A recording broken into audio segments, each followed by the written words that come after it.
Good morning. आज topic है immunity, class 12 का है और इसमें सबसे पहले इम्यूनिटी होता क्या है।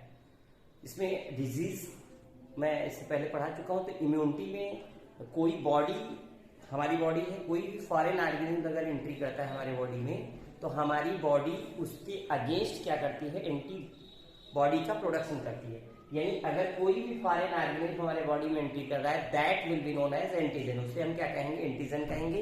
और उसके अगेंस्ट हमारी बॉडी क्या करती है, एंटीबॉडी का प्रोडक्शन करती है। तो यहाँ पे जो प्रोडक्शन करती तो वो क्या करता है, ये एंटीजन को इनएक्टिवेट करने का काम करता है। वो जो एंटीबॉडी प्रोड्यूस होता है वो एंटीजन को इनएक्टिवेट करता है और हमारी बॉडी को प्रोटेक्ट करता है किसी भी फॉरेन ऑर्गेनिज्म से। तो फॉरेन ऑर्गेनिज्म कोई भी हमारे बॉडी में एंट्री करता है उसको हम एंटीजन करते हैं, या कोई प्रोटीन वो बना रहा है वो एंटीजन कहलाएगा। और उसके अगेंस्ट हमारी बॉडी जो प्रोड्यूस करेगी उसको हम क्या कहेंगे, एंटीबॉडी कहेंगे। तो ये इम्यूनिटी एक्चुअल में क्या है, जो एंटीबॉडी है, एंटीजन है, उसको न्यूट्रलाइज करने का काम ही इम्यूनिटी कहलाता है। वो प्रोसेस जिसमें हमारी बॉडी इम्यूनाइज हो रही तो उसको हम क्या कहेंगे, इम्यूनिटी कहेंगे। तो इम्यूनिटी देखा जाए तो दो तरह का होता है, इन्नेट और एक्वायर्ड इम्यूनिटी। इन्नेट इम्यूनिटी का मतलब क्या होता है, इन्नेट इम्यूनिटी का मतलब होता है कि हमारे बॉडी में जो इम्यूनिटी बाय बर्थ होती है, यानी ये हमें बाद में एक्वायर्डिंग होती है। शुरू में ही बाय बर्थ कोई बच्चा पैदा होता है उसमें ये सब इम्यूनिटी पहले से होती है, ठीक है। तो ये सब जो बाय बर्थ होती है उसको हम क्या कहते हैं, इन्नेट इम्यूनिटी, ठीक है। और ये पेरेंट्स से ऑफस्प्रिंग में आ रहा है, यानी डायरेक्ट जो है मैटरनल जो क्वालिटी होती है उसके अकॉर्डिंग बच्चों में आ जाता है। तो ये जो है इन्नेट इम्यूनिटी की अगर खास बात देखें तो पहली खास बात होती है कि ये नॉन स्पेसिफिक होता है। नॉन स्पेसिफिक जैसे एक्वायर्ड इम्यूनिटी में आपने जो एक्वायर किया है वो, जैसे सपोज दैट कि अगर मदर में कोई भी या किसी बच्चे में कोई डिजीज हुई तो उसके डिजीज होने से वो पर्टिकुलर डिजीज के लिए वो इम्यूनाइज हो गई उसकी बॉडी, तो वो क्या हो जाएगी, एक्वायर्ड इम्यूनिटी। लेकिन बाय बर्थ जो बच्चे में मदर से आ रही है उसे हम क्या कहेंगे, इन्नेट इम्यूनिटी कहेंगे। और ये नॉन स्पेसिफिक होती है, यानी स्पेसिफिक नहीं होती, ये जनरल इम्यूनिटी होती है, हर व्यक्ति में होती है। Each and every person have innate immunity. यानी कि नॉन स्पेसिफिक होता है, यानी ये हर चीज का मतलब कोई भी चीज है, जैसे आप अभी वेरियस इसके टाइप पढ़ेंगे तो हर एक चीज के लिए वो इम्यूनिटी होती है। लेकिन जो एक्वायर्ड होती है वो स्पेसिफिक टाइप की होती है, उसको हम लेकर नेक्स्ट टॉपिक में आपको कवर किया जाएगा।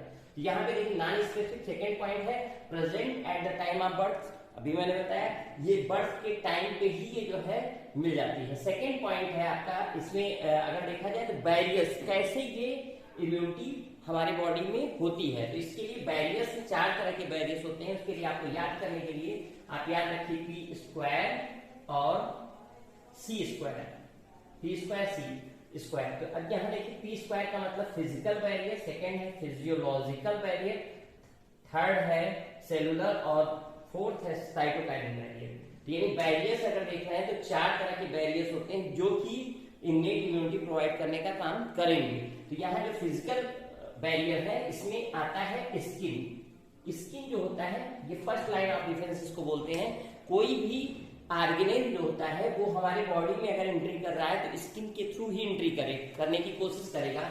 और स्किन जनरली क्या करता है, अपनी बॉडी जो उसका पीएच होता है वो हाई होता है। हाई पीएच पे क्या होता है, बैक्टीरिया जर्मिनेट नहीं कर पाते, कोई भी बैक्टीरिया ग्रो नहीं कर पाता है अगर पीएच उसका हाई होता है। तो स्किन से जो स्वेट निकलती है तो वो क्या करती है, ये पीएच को हाई रखती है जिससे बैक्टीरिया उन पर ग्रो नहीं करने पाते। पहली बात तो ये स्किन बाहर से, यानी वो जो है जो रिलीज कर रहा है उसकी वजह से, और साथ में स्किन ये एंट्री नहीं करने देता है किसी भी फॉरेन ऑर्गेनिज्म को। अगर कहीं कटिंग होती, कहीं कट जाता है तभी ये जो हमारी बॉडी में कोई भी फॉरेन ऑर्गेनिज्म एंट्री कर सकता है। सेकेंड है mucus coating, mucus coating of the respiratory GI tract and urinogenital tract. अब देखिए म्यूकस कोटिंग, ठीक है। तो यहाँ म्यूकस का एक कवरिंग होती है जो कि किसी भी फॉरेन ऑर्गेनिज्म, कोई भी फॉरेन ऑर्गेनिज्म उसको क्या करेगा, उसको रैप कर देता है और वो हटा दिया जाता है वहां से। जैसे रेस्पिरेटरी ट्रैक्ट में जो है नेजल पैसेज जो होता है वहां पे म्यूकस की कोटिंग होती है। इसी तरह जीआई ट्रैक्ट, गैस्ट्रोइंटेस्टाइनल ट्रैक्ट में ये भी क्या करता है, किसी भी फॉरेन ऑर्गेनिज्म को यहाँ पे ग्रो नहीं करने देता है। उसके अलावा यूरिनोजेनिटल, ये म्यूकस कोटिंग जो होता है ये भी क्या करता है स्टार्टिंग में ही। इसी तरह अगर आप देखा जाए आई में आप पढ़ेंगे तो आई में टीयर तो है, टीयर तो फिजियोलॉजिकल बैरियर में आएगा, लेकिन वहां कंजक्टिवा होता है, वो भी फर्स्ट लाइन डिफेंस की तरह काम करता है। एक तरह से बॉडी में मतलब वहां पे कोई भी फॉरेन ऑर्गेनिज्म को हमारे आंख के अंदर एंट्री नहीं करने देता है, तो वो कंजक्टिवा होता है, तो वो भी फिजिकल बैरियर में आएगा। सेकंड आपका हो गया फिजियोलॉजिकल बैरियर। फिजियोलॉजिकल बैरियर में क्या आता है, जैसे एसिड होता है कहाँ पे, स्टमक में। जब आप पढ़ोगे 11th क्लास में आपने पढ़ा होगा स्टमक में एसिड का फॉर्मेशन होता है। हाँ, फिजियोलॉजिकल बैरियर के बारे में चल रहा था, तो मैंने बताया था एसिड जो है जो कि रिलीज होता है कहाँ से, स्टमक।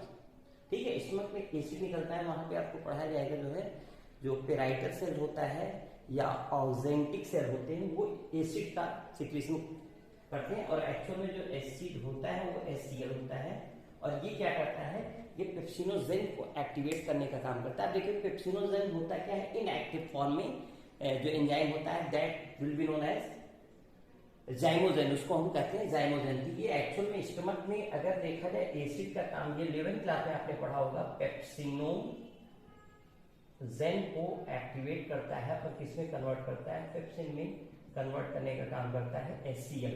ठीक है, ये इनएक्टिव होता है, इनएक्टिव फॉर्म में एंजाइम होता है, और ये इसको एक्टिव में कन्वर्ट करने का काम करता है कौन, पेप्सिनोजेन। और ये इनएक्टिव है, दैट्स व्हाई ये it is known as proenzyme और जाइमोजेन। ठीक है, यानी प्रोएंजाइम एंजाइम, कोई भी एंजाइम जो होता है उसमें कैसे आप पता करेंगे कि ये इनएक्टिव है, तो याद रखिए स्टार्टिंग में, यानी अगर आज प्रोफिक्स प्रो लगा हुआ है या सफिक्स जेन लगा होता है तो ये इसकी एक्टिव फॉर्म होती है एंजाइम की। तो पेप्सिनोजेन को एक्टिव करने का काम करता है, किसमें, पेप्सिन में कन्वर्ट करता है। ये डाइजेस्टिव सिस्टम में आपने 11th क्लास में पढ़ा है। तो यहाँ पे देखिए पेप्सिनोजेन को पेप्सिन में कन्वर्ट करता है, यानी कि ये एक्टिव होता है। अब ये जो है एक्टिव हो गया, तो ये पेप्सिन क्या करेगा, प्रोटीन को डाइजेस्ट करेगा। लेकिन साथ में एक और इसकी प्रॉपर्टी, यानी एसिड का अगर फंक्शन वहां पे देखिए तो HCl जो निकलता है किससे, या पढ़ाया जाएगा पेराइटल और ऑक्जेंटिक सेल से निकलता है क्या, एसिड।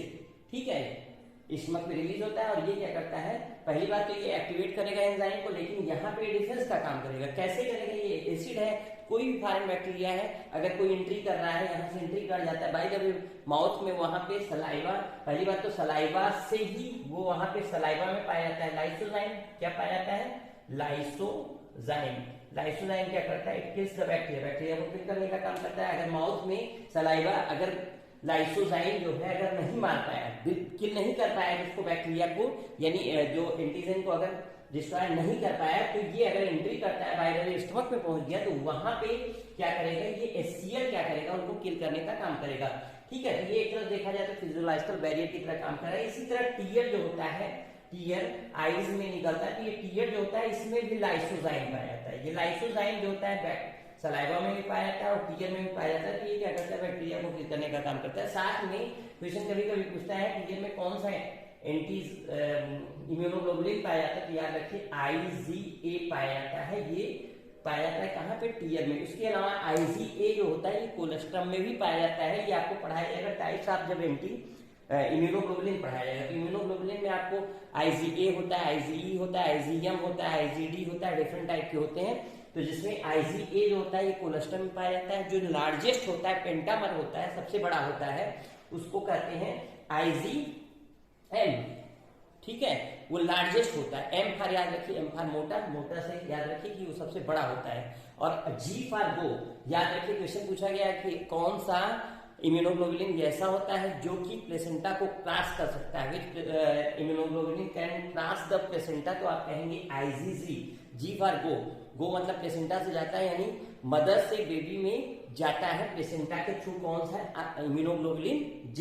ठीक है, अब देखिए तो ये हो गया आपका फिजियोलॉजिकल बैरियर। पहला क्या था, फिजिकल बैरियर। इसमें आपको पता है स्किन होता है, म्यूकस जो निकलता है respiratory tract, GI tract, urinary tract से। दूसरा क्या है फिजियोलॉजिकल बैरियर, इसमें क्या बताया मैंने कि एसिड जो होता है स्टमक में, ये क्या करता है, बैक्टीरिया को किल करने का काम करता है। बाय द वे अगर माउथ में सलाइवा का सिक्रीशन होता है, इसमें लाइसोजाइम पाए जाते हैं, ये बैक्टीरिया को किल करते हैं। लेकिन अगर ये नहीं कर पाया तो आपका जो है अगर एंट्री कर जाता है, बाय द वे एंट्री कर जाता है, तो वहां पे क्या करेगा, स्टमक में जो है एसिड रिलीज होता है, वो क्या करेगा, बैक्टीरिया को किल करने का काम करता है। तीसरा क्या मैंने बताया, जो तीसरा एग्जाम्पल है, टीयर जो है कहाँ से निकलता है, आइस निकलता है। ये भी क्या करता है, ये जो है चूंकि इसमें लाइसोजाइम पाया जा रहा है तो ये भी बैक्टीरिया को किल करने का काम करेगा। अब देखिए तीसरा जो है, पहला फिजिकल बैरियर यानी पी स्क्वायर हो गया, और फिजियोलॉजिकल ये हो गया आपका पी स्क्वायर। अब देखिए मैंने बताया कि सी स्क्वायर याद रखिए, यानी सेलुलर बैरियर और साइटोकाइनिक बैरियर। अब देखिए सेलुलर बैरियर में क्या आता है, सेलुलर बैरियर में आता है पॉलीमार्फोन्यूक्लियर ल्यूकोसाइड। पहली बात तो पॉलीमार्फोन्यूक्लियर याद रखिए, क्यों इसको हम पीएमएनएल क्यों बोलते हैं, पीएमएनएल क्यों कहते हैं, why it is known as PMNL, तो आप याद रखिए पॉलीमार्फोन्यूक्लियर ल्यूकोसाइड। पॉलीमार्फोन्यूक्लियर का मतलब क्या हुआ कि जिनकी न्यूक्लियस जो होता है अलग अलग शेप साइज के होते हैं, इसलिए इसको हम कहते हैं पॉलीमार्फोन्यूक्लियर ल्यूकोसाइड कहेंगे। डिफरेंट टाइप का जो न्यूक्लियस का शेप होता है डिफरेंट टाइप का होता है, इसलिए that's why it is known as PMNL. और ये एक्चुअली क्या होते हैं, न्यूट्रोफिल्स होते हैं। ये क्या करते हैं, फैगोसिटिक होते हैं। याद रखिए क्वेश्चन पूछा जाता है कौन कौन से फैगोसिटिक होते हैं। फैगोसिटिक पहली बात तो फैगोसाइट समझिए, फैगोसाइट का मतलब जो इनगल्फ कर दे, जो फॉरेन कोई भी ऑर्गेनिज्म उनको खा जाए, एक तरह से इनगल्फ कर लें, तो उसको क्या कहते हैं, फैगोसिटिक कहते हैं। तो यहाँ पे देखिए क्या है, पॉलीमार्फोन्यूक्लियर ल्यूकोसाइड यानी न्यूट्रोफिल्स। तो इसमें याद रखिए दो याद रखिए, एन एम, ये दो होते हैं, क्या होते हैं, ये फैगोसिटिक होते हैं नेचर में। एनएम मतलब न्यूट्रोफिल्स और एम फॉर होता है मोनोसाइट। यहाँ पे देखिए एग्जांपल दिया गया मोनोसाइट, तो यहाँ पे न्यूट्रोफिल्स और मोनोसाइट ये क्या होते हैं, दो जो होते हैं ये फैगोसिटिक नेचर में होते हैं, यानी किसी भी फॉरेन ऑर्गेनिज्म को, बैक्टीरिया को किल करने का काम करेंगे, उनको इनगल्फ कर जाते हैं, खा जाते हैं, तो इसलिए इसका नाम जो है इसको हम फैगोसिटिक बोलते हैं। फैगोसिटिक याद रखिएगा। और इसके बाद जो है देखिए नेचुरल किलर, और ये क्या है, टाइप्स ऑफ लिम्फोसाइट। लिम्फोसाइट जो होते हैं, लिम्फोसाइट पढ़ाया जाएगा आपको। इसके बाद जो है आप पढ़ेंगे एक्वायर्ड इम्यूनिटी, वहां पे आप टाइप्स पढ़ेंगे किसके, लिम्फोसाइट के। दो तरह के होते हैं, बी लिम्फोसाइट और T lymphocyte. B lymphocyte bone marrow बनते एक्चुअल में दोनों बोन मैरो में ही है। अगर if it is trained by the thymus, thymus अगर ट्रेन कर देता है तो उसे टी लिम्फोसाइट कहते हैं, नहीं तो जनरली हम क्या करते हैं, बी लिम्फोसाइट। तो बी लिम्फोसाइट टी लिम्फोसाइट दोनों प्रोड्यूस होते हैं कहां पे, बोन मैरो में, क्योंकि आपने पढ़ा होगा bone marrow is the site of production of RBC as well as WBC. WBC RBC दोनों को प्रोड्यूस करने का, यानी ब्लड का प्रोडक्शन एक्चुअल में अगर पूछे what is the site of formation of blood, तो आप क्या कहते हैं कि ये जो है site of formation of blood, मतलब ब्लड बनता कहां पे है, तो आप कहते हैं बोन मैरो में ब्लड का फॉर्मेशन होता है। तो वहां पे बोन मैरो में ब्लड बनेगा, तो वहां पे क्या होता है कि ये जो है लिम्फोसाइट जो होते हैं बनेंगे कहां पे, actually these are form in the bone marrow, but it is, if it is trained by thymus then it is known as T lymphocyte। इसको हम T lymphocyte कहेंगे अगर वो thymus से ट्रेन किया जाता है तो अब देखिए वो भी क्या करता है, वो भी किल करने का काम करेंगे, जैसा कि नाम से नेचुरल किलर, यानी फॉरेन ऑर्गेनिज्म को किल करने का काम करेगा। अब देखिए अगला देखिए मैक्रोफेजेस इन टिश्यूज। अब देखिए ये जो इनकी लाइफ टाइम, मैक्रोफेजेस की लाइफ टाइम ज्यादा होती है, जबकि इन सबकी जो डब्ल्यूबीसी है इनकी लाइफ टाइम कम होती है। डब्ल्यूबीसी की लाइफ टाइम कम होती है मैक्रोफेजेस की, इसलिए डब्ल्यूबीसी ये सब बहुत तेजी में प्रोडक्शन इनका होता रहता है, क्योंकि ये लाइफ टाइम कम होती है, यानी जल्दी ही 4 दिन 5 दिन या 7 दिन में उनकी डेथ हो जानी है, तो नए जो है डब्ल्यूबीसी का प्रोडक्शन होता रहता है। तो यहाँ मैक्रोफेजेस जो होते हैं टिश्यूज में पाए जाते हैं और इनकी लाइफ टाइम ज्यादा होती है। क्वेश्चन पूछा गया अगर डब्ल्यूबीसी और मैक्रोफेजेस में कंपेरिजन किया गया किसकी लाइफ टाइम ज्यादा होती है, तो जो मैक्रोफेजेस होती है इनकी लाइफ टाइम ज्यादा होती है, ज्यादा समय तक ये जिंदा रहते हैं। अब देखिए ये सब जो है क्या है, सेलुलर बैरियर। सेलुलर बैरियर मतलब दीज आर द सेल्स, ये सब सेल्स हैं जो कि एज अ बैरियर काम कर रहे हैं। कोई भी फॉरेन ऑर्गेनिज्म हमारे बॉडी में एंट्री करता है तो उसको किल करने का काम करते हैं। अब देखिए अगला है फोर्थ है साइटोकाइनिन बैरियर। साइटोकाइनिन बैरियर में एग्जांपल है इंटरफेरॉन। अब सबसे पहले आपको इंटरफेरॉन समझना पड़ेगा, व्हाट इज इंटरफेरॉन। कोई भी सपोज दैट ये सेल है, इस सेल पे अटैक, मान लीजिए किसी वायरस ने अटैक किया, इस सेल पे अटैक किया किसने, वायरस ने। वायरस में एक्चुअल में क्या है, फेजेस, इसको बोलते हैं फेजेस। वायरस को क्या करते हैं, फेजेस कहते हैं, ठीक है। जैसे अगर सपोज दैट बैक्टीरिया बैक्टीरिया पे अगर अटैक कर रहा है तो उसको बैक्टीरियोफेज कहेंगे, अगर साइनोबैक्टीरिया पे अटैक करेगा तो साइनोफेज कहते हैं। तो वायरस जो होते हैं अगर किसी भी सेल पे अटैक करते हैं, हमारे सेल किसी सेल पे सपोज दैट ये सेल है और इस पे किसी वायरस ने अटैक किया, तो ये जो सेल है ये प्रोड्यूस करती है इंटरफेरॉन। क्या करती है? Produce interferon. और ये इंटरफेरॉन क्या करता है? नियर बाय जो सेल्स होती हैं इनको क्या करता है? प्रोटेक्ट करता है, प्रिवेंट करता है फर्दर वायरल इन्फेक्शन से। यानी ये जो है इंटरफेरॉन जो होता है, देखिए साइटोकाइनिन बैरियर है, ठीक है। यानी कि एक तरफ देखा जाए तो ये क्या सेल के द्वारा निकल रहा है, सेल ये प्रोड्यूस कर रहा है, सेल प्रोड्यूस कर रहा है इंटरफेरॉन का। और कब? जब कोई वायरस इस पर अटैक कर रहा है। यानी अगर कोई भी वायरस किसी सेल पे अटैक करता है तो उस सेल से निकलता है इंटरफेरॉन, वो क्या करता है? फर्दर किसी दूसरे जो सेल है उस पे वायरस का अटैक न होने पाए, तो इससे ये प्रोटेक्ट करने का काम करता है। तो ये जो है it's all about the innate immunity. Next term पे आप पढ़ेंगे एक्वायर्ड इम्यूनिटी, ठीक है। क्लास 12th है, आप लोग थोड़ा पढ़ाई करिए, मेहनत से पढ़िए, क्योंकि अब बोर्ड एग्जाम का डेट भी डिक्लेयर हो चुका है जैसा कि आप जान रहे हैं, ठीक है। तो इसलिए एकदम अब लापरवाही नहीं होनी चाहिए। जितनी भी चीजें पढ़ाई जा रही हैं आप एनसीईआरटी से आप 2 बार 3 बार 4 बार मैक्सिमम टाइम आप पढ़ डालिए। मैंने कहा है एनसीईआरटी आपकी कम से कम 10 times, at least 10 times you have to read the NCERT if you want to get good mark in the your examination, then you have to study at least 10 time। और ये आपका बेनिफिशियल रहेगा नीट एग्जामिनेशन के लिए भी। Channel अगर subscribe नहीं किया तो चैनल सब्सक्राइब करिए और इसको इसका नोट्स बनाते हुए चलिए, ठीक है। आज इसके बाद कंटिन्यू करेंगे नेक्स्ट टर्न पे एक्वायर्ड इम्यूनिटी। तब तक के लिए गुड बाय, थैंक यू।